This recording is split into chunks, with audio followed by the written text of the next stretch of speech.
Hello दोस्तों। पिछली classes में हमने क्या करा था? पिछली क्लासेस में हमने आउटलाइन देखी थी कॉन्स्टिट्यूशन की, जिसमें हमने देखा था कि पार्ट्स कितने हैं, शेड्यूल कितने हैं और आर्टिकल्स कितने हैं हमारे इंडियन कॉन्स्टिट्यूशन में। तो हमने पिछली बार में भागों के बारे में जान लिया था कि भाग कितने हैं, कितने प्रकार के हैं, जो हमारे एग्जाम पॉइंट ऑफ व्यू से बहुत ज़्यादा इंपॉर्टेंस रखते हैं। तो आज हम जानेंगे शेड्यूल्स को लेके कि शेड्यूल में क्या क्या चीज़ें दी गई हैं, अनुसूचियाँ कितने प्रकार की हैं और उनमें कौन कौन सी अनुसूचियाँ किस किस अमेंडमेंट के साथ, किस किस संविधान संशोधन के साथ साथ में जोड़ी गई हैं और उनमें क्या चीज़ है जो इम्पोर्टेंट है जोड़ी गई हैं। तो हम देख लेते हैं इसकी डेफिनेशन के साथ में। शेड्यूल्स का मतलब या अनुसूची का मतलब होता है these are list in the Indian constitution. ये वो लिस्ट है इंडियन कॉन्स्टिट्यूशन, भारतीय संविधान में, जो कैटेगराइज करती हैं। क्या करती हैं? कैटेगराइज करती हैं एंड टेबुलेट। टेबुलेट का मतलब होता है सिस्टमेटिकली अरेंज करना, किसी को वन बाय वन अरेंज करना। सिस्टमेटिकली टेबुलेट करती है ब्यूरोक्रेटिक यानी राजशाही एक्टिविटी एंड गवर्नमेंट पॉलिसी को, यानी गवर्नमेंट पॉलिसी हो या फिर एक्टिविटी हो, क्या ब्यूरोक्रेटिक एक्टिविटी हो, तो उनको क्या करती है? कैटेगराइज करती है। तो वही उनकी लिस्ट दे रखी है। उन्हीं लिस्ट के बारे में हम क्या करेंगे, धीरे धीरे अब जान लेते हैं। तो मैंने लिख रखा है अनुसूची। शेड्यूल हमारे कौन सा है, उसमें प्रावधान कौन कौन से दिए गए हैं। तो पहली लिस्ट हम देख लेते हैं। पहली लिस्ट में हमें दिया गया है राज्य एवं केंद्र शासित प्रदेश, स्टेट एंड यूटीज। तो इसमें बताया गया कि स्टेट एंड यूटीज के पास में कौन कौन से राइट्स हैं कि उनके अनुसार वो कार्य करेंगे। ठीक है, नेक्स्ट आते हैं वेतन। वेतन इमोल्यूमेंट। इमोल्यूमेंट वेतन का जो प्रोसेस है कि भाई संवैधानिक पद हैं, उनके अनुसार उनको वेतन किस तरीके से दिए, उनको सुख सुविधाएं किस प्रकार से दी जाएंगी, होम अलाउंसेस कैसे दिए जाएंगे, यानी कि उनको जो फैसिलिटीज दी जाती हैं ब्यूरोक्रेटिक में या कॉन्स्टिट्यूशनल जो भी पद है, सीएजी का पद हो गया, प्रेसिडेंट का पद हो गया, गवर्नर का पद हो गया। ठीक है, जो एक पद है जो कहाँ पे कॉन्स्टिट्यूशनल पद है, उनके लिए क्या है, एक अलग से प्रावधान उनको बताया गया कि उनके वेतन क्या होंगे और उनके अलाउंसेस क्या होंगे अलग अलग। ठीक है, थर्ड नंबर पर आते हैं शपथ। शपथ में ओथ एंड अफर्मेशन। इसमें आप समझे कि ओथ एंड अफर्मेशन में अंतर समझ लो। ओथ का मतलब होता है शपथ लेना। जब आप किसी धर्म से हैं, ठीक है, आप किसी पंथी हैं, आप किसी पंथ को मानने वाले हैं। पंथ का मतलब होता है किसी धर्म को मानना, कि किसी एक राह पे चलना जिसको आप फॉलो कर रहे हैं। जैसे क्रिश्चियनिटी को फॉलो कर रहा है कोई हिंदुइज्म को फॉलो कर रहा है, कोई क्या कर रहा है, मुस्लिम्स को फॉलो कर रहा है। तो ये सारे क्या है, पंथ हैं। इन पंथों को जो मान रहा है, पंथों पे जो चल रहा है, तो उसका विश्वास रखते हुए उसकी शपथ लेता है वो। ठीक है, लेकिन अफर्मेशन में क्या होता है, दृढ़ वचन होता है। ये अपने आप में क्या होता है कि मैं अपने आप में मैं क्या ले रहा हूं, एक कॉन्फिडेंस से दृढ़ वचन ले रहा हूं कि मैं इस चीज के प्रति क्या हूं, अपने जिम्मेवार हूं। तो ये अंतर होता है इन दोनों में। सभी संवैधानिक पदों की शपथ, यानी जितने भी संवैधानिक पद होंगे उनकी शपथ क्या होगी, वो सारी की सारी इसके प्रोसेस दे रखा होगा, किसमें कैटेगराइज कर रखा होगा, इसमें थर्ड शेड्यूल में। ठीक है, and the fourth one is Rajya Sabha में बैठकों की सीट्स, बैठकों या सीट्स का आवंटन। यानी कि अगर मैं कहूं राज्यसभा में उत्तर प्रदेश से कितनी सीट आती हैं, महाराष्ट्र से कितनी सीट आती हैं, ठीक है, अगर मैं बात करूं राजस्थान से कितनी सीट आती है, तो इन सीटों का जो अलोकेशन है, यानी कि इनका बंटवारा है कि हाँ भाई यहां से इतनी सीटें आएंगी, इनके बारे में बता रखा है कि भाई इस राज्य से ऐसी इतनी इतनी सीटें आ सकती हैं। तो उनके बारे में किस में दे रखा है, हमें फोर्थ शेड्यूल में दे रखा है, चौथी अनुसूची में दे रखा है। पांचवी अनुसूची में आते हैं, हम कह रखा है अनुसूचित क्षेत्र एवं अनुसूचित जनजातियों के प्रशासन एवं नियंत्रण का प्रावधान। अनुसूचित क्षेत्र समझ लें पहले आप। अनुसूचित क्षेत्र क्या है? ऐसे क्षेत्र जो मतलब पीछे रह गए हैं, पिछड़े रह गए हैं, जिन क्षेत्रों के बारे में हमें ज्यादा पता ही नहीं पड़ा और वो क्षेत्र है भी वहां पे। ठीक है, तो वो गए अनुसूचित क्षेत्र। एवं अनुसूचित जनजाति क्या है, अब वहीं के यानी कि ऐसे कुछ लोग जो अभी तक क्या है हमारी नजर में नहीं आए और वो क्या है काफी ऐसी जगह पे रह रहे हैं जो बहुत ज्यादा रिमोट एरिया है।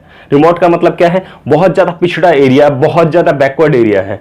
उस जगह के लोगों को जनजाति कहा गया, जो हमारी तरह नहीं जी रहे हैं, अपना जीवन अलग तरीके से जीते हैं वो। तो जनजाति के प्रशासन एवं नियंत्रण का प्रावधान, यानी कि वहां पे प्रशासन किस तरीके से चलाया जाएगा और नियंत्रण किस तरीके से किया जाएगा, उसका प्रावधान किया गया है 5वें शेड्यूल में। Administration and control in SA and ST। SA का मतलब है schedule areas and schedule tribe. ठीक है, एंड अगर हम देखें 6th वन में क्या रखा है, असम, मेघालय, त्रिपुरा और मिजोरम जनजाति क्षेत्रों के प्रशासन का प्रावधान। यहां पे मैं बता दूं, असम, मेघालय, त्रिपुरा और मिजोरम, ये चारों के चारों जो राज्य हैं, इनके लिए स्पेशली क्या किया गया, एक अलग से प्रावधान दिया गया। क्योंकि इनको जब ऐड किया गया था तो इनमें क्या हो रही थी, प्रॉब्लम हो रही थी, क्योंकि यहाँ पे हलचल बहुत ज्यादा थी। यानी कि अगर मैं कहूँ कि इन जनजातियों में ही आपस में कहूँ कि काफी सारी जातियां ऐसी थी, जैसे अगर मैं कहूँ ब्राह्मण, राजपूत और कुछ शूद्र आपस में भिड़ने लग जाते हैं। तो ऐसा ही क्या होता था, यहां पे भी ऐसे ही होता था कि एक प्रकार की एक जाति बन जाती थी, ग्रुप बन जाता था, वो ग्रुप क्या करता था, आपस में लड़ते रहते थे। उनके लिए वहां पे कंट्रोल करने के लिए क्या किया गया, एक नियंत्रण बनाया गया। तो उसी नियंत्रण के लिए हमने क्या किया, उसको शेड्यूल में ऐड कर लिया, 6 शेड्यूल में ऐड करा, असम, मेघालय, त्रिपुरा और मिजोरम जनजातीय क्षेत्रों के प्रशासन का प्रावधान। वहां पे किस तरीके से उनको क्या करा जाएगा, एडमिनिस्ट्रेटिव किया जाएगा। ठीक है, administrative provision for MMAT, MM का मतलब है मेघालय, मिजोरम, असम, त्रिपुरा। ठीक है, एंड द नेक्स्ट वन हमारे पास है सातवीं अनुसूची। हम देख लेते हैं सातवीं अनुसूची में क्या गया है। सूची का प्रावधान, सूची में जाने कि हम जितनी भी लिस्ट देखते हैं, मैंने 3 लिस्ट हमारे पास में है, उन तीनों लिस्टों का जो प्रावधान है वो सातवीं अनुसूची में दिया गया है। आपको एक चीज और ध्यान में रखनी है, वो ध्यान क्या रखना है, ये ध्यान रखना है कि जब हमारा भारत का संविधान बना था उस समय सिर्फ 8 ही अनुसूची थी। यानी कि अगर मैं बात करूं लिस्ट, अगर हमारे पास अनुसूची आती थी वो 8 ही थी, लेकिन अब कितनी हो चुकी है, 12 हो चुकी है। ठीक है, सूची का प्रावधान यानी कि 3 प्रकार की सूचियां होंगी जिन लिस्ट हमारी चलेगी। इनके बारे में मैंने काफी अच्छी डिटेल से पुरानी वीडियो में बता रखा है, उन्हें देखोगे तो आपको काफी अच्छे से और क्लियर हो जाएगा।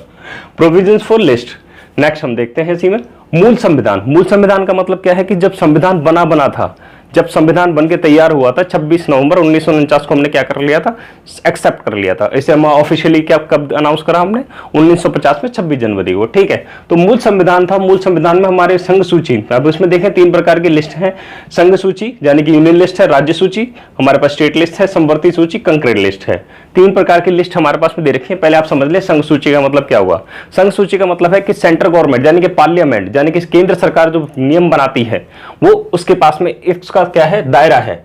उसके पास में दायरा है कि उसके बाद जब संविधान बना था तब 97 टॉपिक्स यानी विषय ऐसे थे जिनके ऊपर वो क्या करती थी, काम कर सकती थी।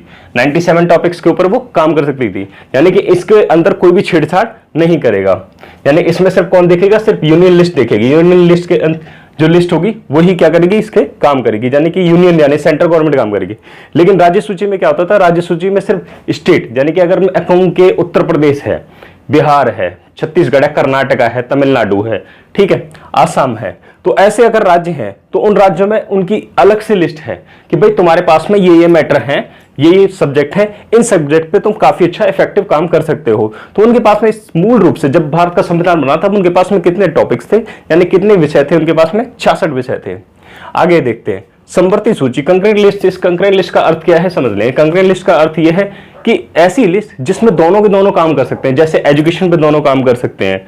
ठीक है, तो एजुकेशन में अपनी तरफ से कोई अपना नियम बना सकता है, सेंटर अपनी तरफ से नियम बना सकते हैं, स्टेट अपनी तरफ से नियम बना सकता है। तो इनके पास में कुछ ऐसे टॉपिक थे जिन पे दोनों के दोनों नियम बना सकते थे। दोनों के दोनों क्या कर सकते हैं, अपनी पार्लियामेंट एक पार्लियामेंट से बना सकता है और एक अपनी विधानसभा से या विधान परिषद से नियम बना सकते हैं। तो वहां से जो नियम बन के आएंगे वो कितने होंगे, वो दोनों के दोनों टॉपिक्स, दोनों के दोनों, यानी कि अगर मैं बात करूं संघ सूची और राज्य सूची, यानी कि दोनों के दोनों इसमें राज्य और संघ दोनों के दोनों इसमें कानून बना सकते हैं। अब वर्तमान में स्थिति क्या होगी, वर्तमान में स्थिति बदल गई। वर्तमान में क्या हुआ कि कुछ टॉपिक्स इन्होंने क्या करा, चेंज धीरे धीरे बदलते गए। चेंजेस कैसे आते रहे, चेंजेस आते रहे जरूरत के अनुसार। लगा कि भाई ये टॉपिक है, इस टॉपिक को किस में ऐड करना चाहिए, इस टॉपिक को किस में ऐड करना चाहिए। तो वर्तमान में स्थिति क्या होगी, जो संघ सूची थी यानी कि सेंटर के पास में पावर बढ़ गई और उसमें पास में कितने हो गए, 100 टॉपिक ऐसे हो गए जिनके पास में वो क्या कर सकता है, नियम बना सकता है। राज्य सूची में राज्य के पास में इतनी पावर आ गई कि भाई राज्य को भी कुछ ऐसे टॉपिक दे दिए गए जिनमें क्या किया जाए, नियम बना सकता है। मैं तो कहूंगा इसमें कटेली हुआ है, कमी हुई है। ठीक है, अब समवर्ती सूची देख ले। समवर्ती सूची में क्या था, समवर्ती सूची में यह था कि अब दोनों के पास में टॉपिक्स को क्या कर दिया गया, बढ़ा के 52 टॉपिक्स ऐसे बना दिए गए, विषय ऐसे बना दिए गए जिनमें क्या कर सकते हैं, राज्य और केंद्र, यानी अगर मैं संघ की बात करूं या और राज्य की बात करूं तो दोनों के दोनों मिलकर इन 52 विषयों पर काम कर सकते हैं और एक साथ नियम बना सकते हैं। यानी इसमें क्या होगा, दोनों के ऊपर कोई खास तरीके की रोक टोक नहीं होगी। 8वीं अनुसूची देखते हैं। 8वीं अनुसूची हमें कहती है भाषाएं। भाषाओं के बारे में बोलती है कि हमारे देश में कितनी भाषा को हम स्वीकार करते हैं। ठीक है, जिनको ऑफिशियली लैंग्वेज हम कह सकते हैं। ऑफिशियली लैंग्वेज तो नहीं, मतलब मान्यता प्राप्त लैंग्वेज कह सकते हैं कि हमारे भारत के संविधान में कहा था। तो भारत के संविधान में मूलतः 14 भाषाएं ऐसी थी जिनको मान्यताएं दी गई थी कि भाई ये हमारे देश की मुख्य भाषाएं। लोगों को देखते हुए वहां के मतलब भारत में जितने टाइप्स के लोग हैं वहां पे जिस जगह पे ज्यादातर ये भाषाएं बोली जाती है उन भाषाओं को 14 भाषाओं को जोड़ा गया था जो थी मूलतः। ठीक है, तो मूल रूप से 14 भाषाएं थी। वर्तमान में 22 भाषाएं हैं। वर्तमान में कितनी है, 22 भाषाएं। इसमें 15वीं जो भाषा थी वो थी सिंधी। सिंधी भाषा 15वीं भाषा बनी थी, पहली ऐसी भाषा बनी थी जिसको क्या करा गया था, संविधान में जोड़ा गया था। इसी को क्या करा था, 8वीं अनुसूची में जोड़ा गया था। 15वीं भाषा सिंधी थी। अंतिम 4 भाषाएं कौन सी थी? अंतिम 4 भाषाएं थी हमारी मैथिली, संथाली, डोगरी और बोडो। ठीक है, ये 4 भाषाएं ऐसी थी जिनको क्या करा था हमने, बाद में इन्हें ऐड करा था हमने। अब एक चीज ध्यान रखें, कई बार क्या होता है कि हम लोग इंग्लिश को लेकर चलते हैं, इंग्लिश हमारे कॉन्स्टिट्यूशन में दे रखा है कि भाई इंग्लिश हमारी लैंग्वेज होगी, ऐसा कुछ नहीं है। इंग्लिश भाषा को अनुसूची में नहीं रखा गया था, ध्यान रखें आपकी इंग्लिश भाषा को कभी अनुसूची में नहीं रखा गया है। नेक्स्ट हम देखते हैं नाइन्थ में आप ध्यान रखेंगे, भूमि सुधार से संबंधित क्या था, कानून बनाए गए थे। भूमि से संबंधित जितने भी प्रोविजन हैं वो सारे के सारे हमारे 9th शेड्यूल में दिए गए। इसको पहले अमेंडमेंट के साथ साथ में जोड़ दिया गया था कि 9th शेड्यूल पहले अमेंडमेंट के साथ में आ गया था। इसे क्यों क्या कहते हैं, लैंड रिफॉर्म कहते हैं। ठीक है, अब आ जाते हैं हम 9th के साथ 10th में, दल बदल कानून। दल बदल कानून की जरूरत इसलिए पड़ी थी क्योंकि क्या हो गया था, हुआ ये रहा था कि पार्लियामेंट के अंदर में काफी लोग क्या करते थे, तुरंत ही अपनी अपनी सीट्स को बदलते थे। सीट का मतलब यह है कि तुरंत अभी कांग्रेस में है तो बीजेपी में चले गए, बीजेपी में है तो कांग्रेस में चले गए, डीएमके में चले गए, कोई किसी पार्टी में चला गया।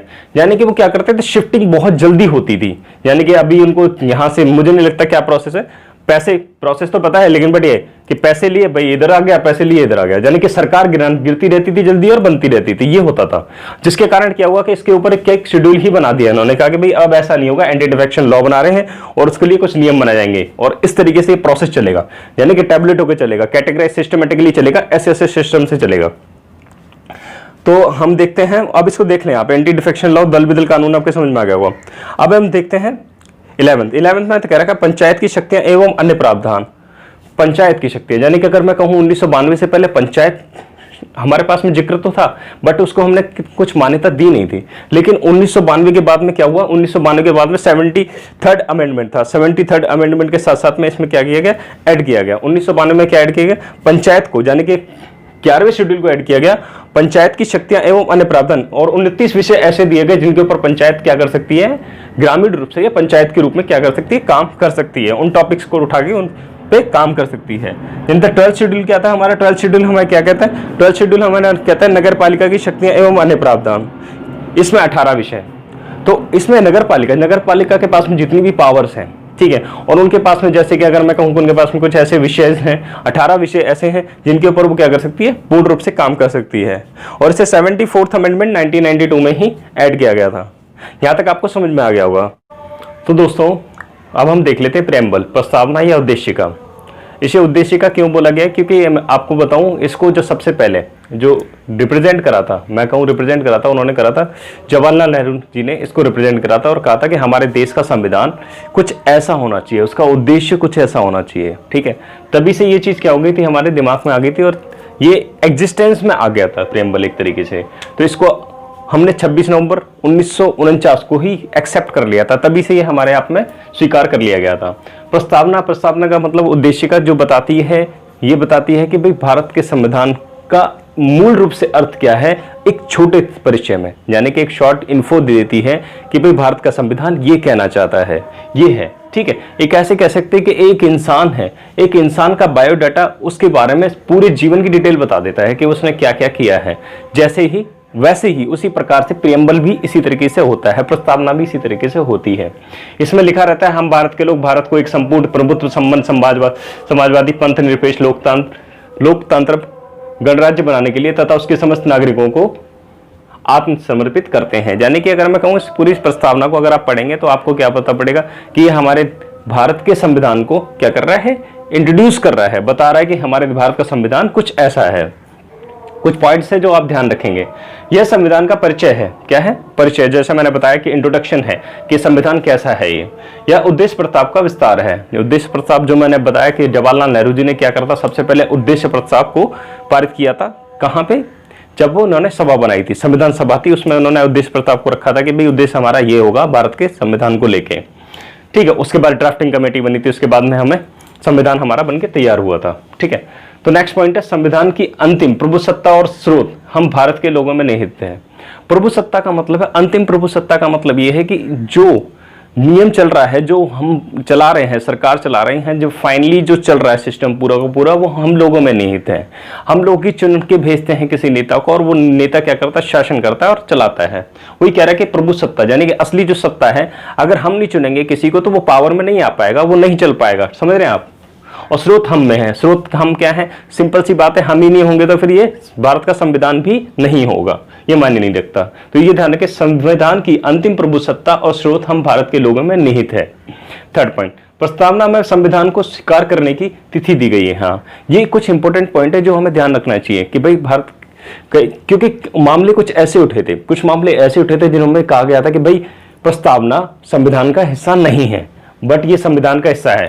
अब कैसे मानेंगे कि प्रस्तावना, अब इसमें देखिए, प्रस्तावना में संविधान को स्वीकार करने की तिथि दी गई है, उसमें तिथि भी दी गई है, ठीक है। अब इसमें ये केस है, जो केस आपको हमेशा ध्यान रखना है कि रीबॉडी केस क्या था। इस केस के मामले में मतलब ये चीज आपको ध्यान रखनी है कि भाई प्रस्तावना को क्यों एक्सेप्ट नहीं किया जा रहा था और क्यों एक्सेप्ट किया जा रहा था, क्यों लोग मना कर रहे थे कि भाई हम इसको नहीं स्वीकार करेंगे। रीबॉडी केस 1960 में ये पहली बार सर्वोच्च न्यायालय ने कहा कि भाई जो प्रस्तावना है, प्रियम्बल है, वो भारत के संविधान का हिस्सा नहीं है।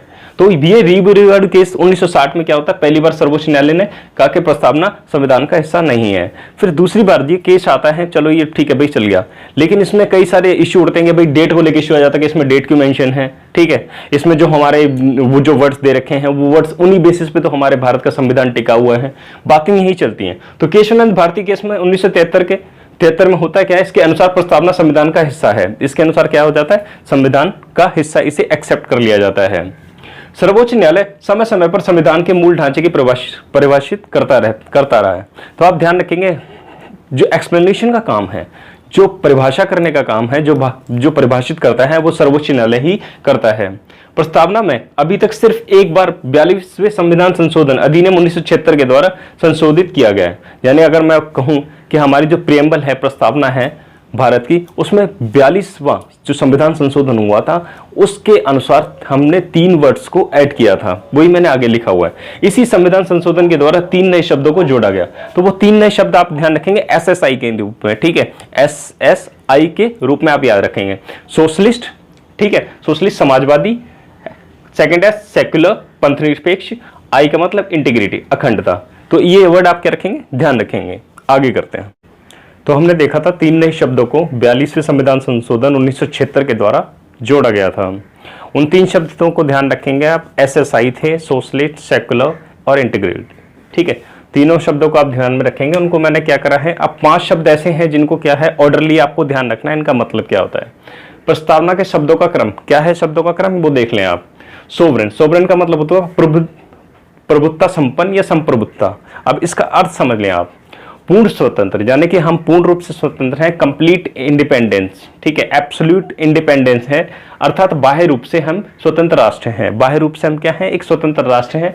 आंतरिक रूप से हम कोई भी निर्णय ले सकते हैं। अब हमारे पास में इतनी पावर है, हम अपने आप में सक्षम हैं कि हम देश के अंदर कोई भी निर्णय ले सकते हैं। जैसे कि अब मैं कहूं कि भारत ने अपने आप में निर्णय ले लिया, हम चाइना से ये प्रोडक्ट नहीं लेंगे, तो हम अपना निर्णय खुद ले रहे हैं। भारत अपना निर्णय खुद ले रहा है कि हम दूसरे देश से हम क्यों सामान लें, तो हमारा खुद का निर्णय है। तो हम अपने आप में इंडिपेंडेंट हैं। हम चाहें तो कोविड-19 की दवाई किसी दूसरे देश को दें या ना दें, ठीक है। अगर हमारे पास में वैक्सीन बन जाता है तो हम वैक्सीन किसी कंट्री को दें या ना दें, हमारे ऊपर डिपेंड करता है, बट हम पे कोई प्रेशर करने वाला बाह्य बल नहीं है अब, ठीक है, ध्यान रखें।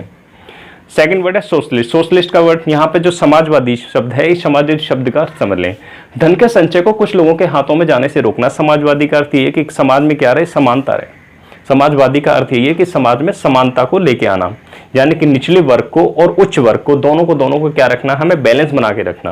किसी के पास में धन का संचय इतना ना हो जाए कि वो क्या करे, किसी कुलीन वर्ग या फिर कहूँ कि निम्न वर्ग के लोगों को क्या करे, वो सप्रेस करे। तो ऐसा नहीं होना चाहिए। तो ये समाजवादी अर्थ है, यहाँ पे ये अर्थ है।